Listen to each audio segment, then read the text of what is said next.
Sounds good. Okay, this All is right. Sports Inquirer. Marcel Patut here with Coach Hill from Georgia State women's basketball. The team ended the regular season on a good note, winning 76 to 64 over South Alabama to conclude the regular season. Several players in double figures in scoring: Taylor Hosendove, Joel Johnson, Taylor Henderson as well. Uh, just overall impressions of that game and how the team concluded the regular season. Well, really excited, to be able to win three in a row there to clinch the second seed. Just a great focus and great a performance from our players and staff. I felt like that last game, to come out and how we defended and executed on defense. And then came out on the other end and really made plays when we had to make plays. I could think of a number of kids, Taylor Henderson making a big three, some other kids making big shots and everything.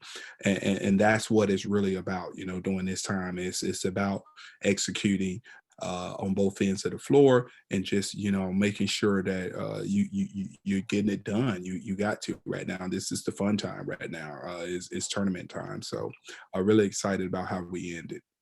Yeah, and what about just your team? You mentioned Taylor and the two Taylors and Hannah Sadler. She's scored Mhm, double figures multiple times. Even Cameron from mhm. your guard spot.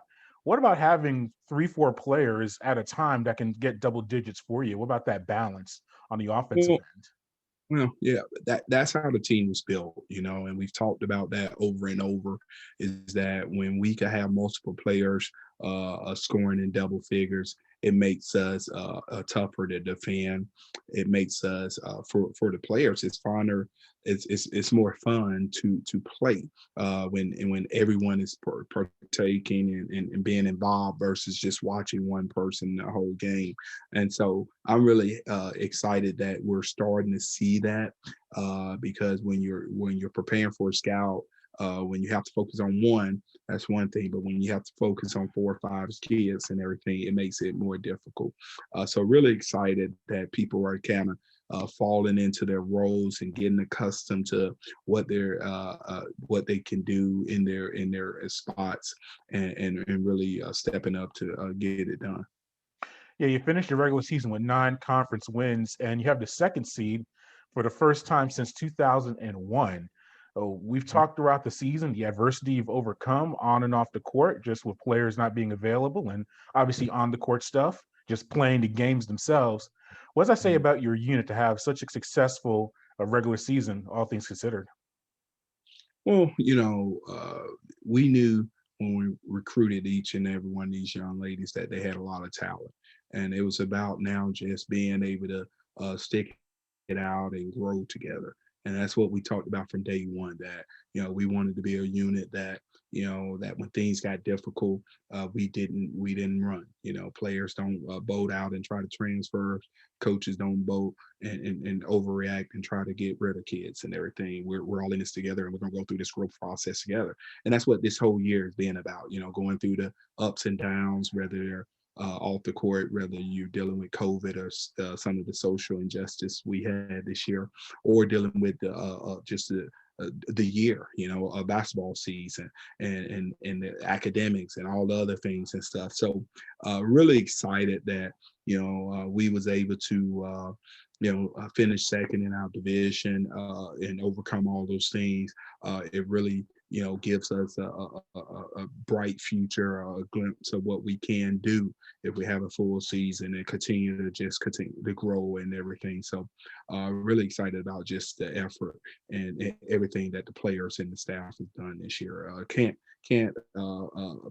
even praise them enough. Also, my staff. I mean, from each and every one of Coach Hall, Coach Morton, Coach Baker, Director Ops, the GAs, the trainers, strength and coach, just everyone really doing their part and stepping up this year to make sure that we have a lot of success this year.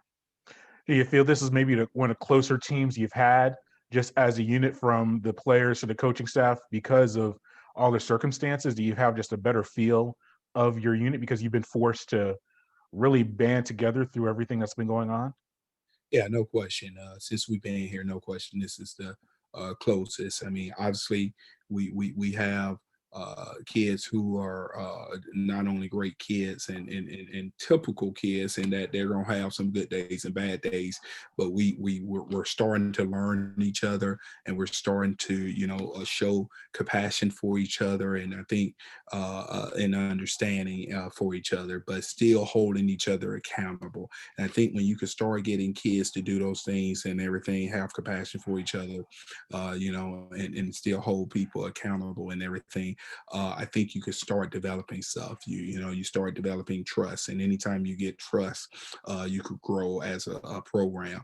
And so, yeah, I'm really excited just about how things are going with each one of the young ladies, how they're working, and just how the staff is pushing them. And that's the main thing. You have to develop that trust so that they can allow the coaches to push them and coach them. And I think we're getting that now. Let's move on to the conference tournament itself. With that number 2 seed, you're going to face either Little Rock or Coastal Carolina to start off the tournament on Saturday. I've been asking other coaches about this. You haven't played any of the Western teams from the Sun Belt. Have you? How does that affect your scouting preparation? If you get a Little Rock, you've seen Coastal a few times, but have you been able to watch any of the Western Conference teams? Have you had any? Just how do you prepare for Yeah. some teams you haven't even really seen at all this year?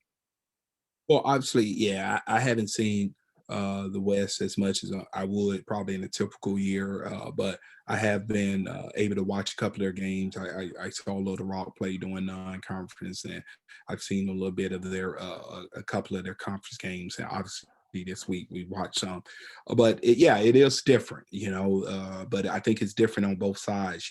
Traditionally, people always say it's hard to beat a team 3 times in a year. Now we could potentially face Coastal Carolina and be the fourth time that we're played them. Although we've beat them 3 times, but I think they still, they're accustomed to what we do. They're probably grown with their confidence, and they feel like they can beat us, and they can if we don't come out and play. And the same thing on with Little Rock. Neither one of us have played each other. Little Rock has traditionally been one of the top teams in the conference. Joe is the dean of the league. Coaches. He's always done a great job and just well coached. But this is tournament time. You just got to be excited about the opportunity, regardless of who you're playing. You got to come out with the same focus and forget about what's happened in the regular season, what's happened in the past, and all those things. It's about 40 minutes right there. You have to come ready to play for those 40 minutes. And that's what we're trying to get our kids to understand, regardless of who the opponent is. Yeah, and what's the next few days like for you? Are you going to travel day of the game, day before? I know you've had to deal with all these different. You've done all those, I'm sure, at some point this year. How are you handling preparation for the conference tournament? Obviously, we'll leave tomorrow, so we'll go Okay. down.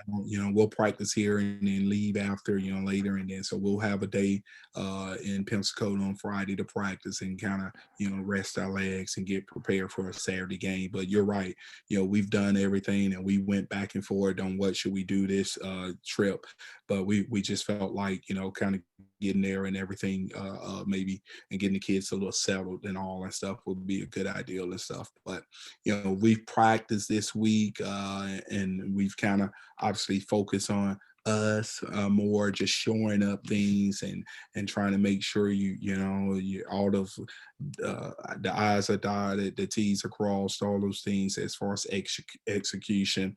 And then yeah, obviously as a coach, you look ahead and you think about things, whether if you see a Little Rock or things that coaches have done that gave you trouble, and you may work on those things in practice, but without talking about we're preparing for either one of those opponents and stuff. So we've done all of that, and but again, it's just you're not going to spend 3 hours on the court during this time of the year, especially if you get where you want to be. You got to play 3 games in a row, and so you don't want to wear your legs out this week early and stuff.